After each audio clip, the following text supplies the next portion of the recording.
Hello மக்களே, today lunch chicken gravy. அதுக்கு நான் ஒரு பேனில் எண்ணெய் ஊற்றி பிரியாணி பைசஸ்லாம் போட்டு தாளிச்சிட்டு வெங்காயம் தக்காளி நல்லா வதங்கினதுக்கப்புறம் அரைக்க வைக்க தேவையான பொருள் ஒரு மிக்ஸி ஜாரில் புதினா மல்லி பச்சை மிளகா பூண்டு இஞ்சி இதை பூராத்தையும் நல்லா அரைச்சி வச்சுக்கோங்க. அதுக்கப்புறம் தக்காளி வெங்காயம் நல்லா தொக்கு மாதிரி வதங்கினதுக்கப்புறம் தான் நம்ம அரைச்சி வச்சு அந்த பேஸ்ட்டை போடணும். அது நல்லா வதங்கணும். எண்ணெய் திரிஞ்ச அளவுக்கு வதங்கினதுக்கப்புறம் சிக்கனை போடுங்க.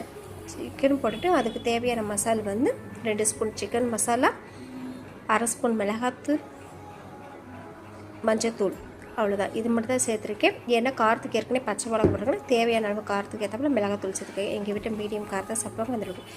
இவ்வளோதான். உங்களுக்கு எவ்வளோ கிரேவி வேணுமோ அந்தளவுக்கு தண்ணி ஊற்றுக்குங்க. அவ்வளோதான், சிக்கன் கிரேவி ரெடி. இந்த வீடியோ உங்களுக்கு பிடிச்சிருந்தா லைக் பண்ணுங்கள், கமெண்ட் பண்ணுங்கள், சப்ஸ்கிரைப் பண்ணுங்கள். தேங்க்யூ ஃபார் வாட்சிங்.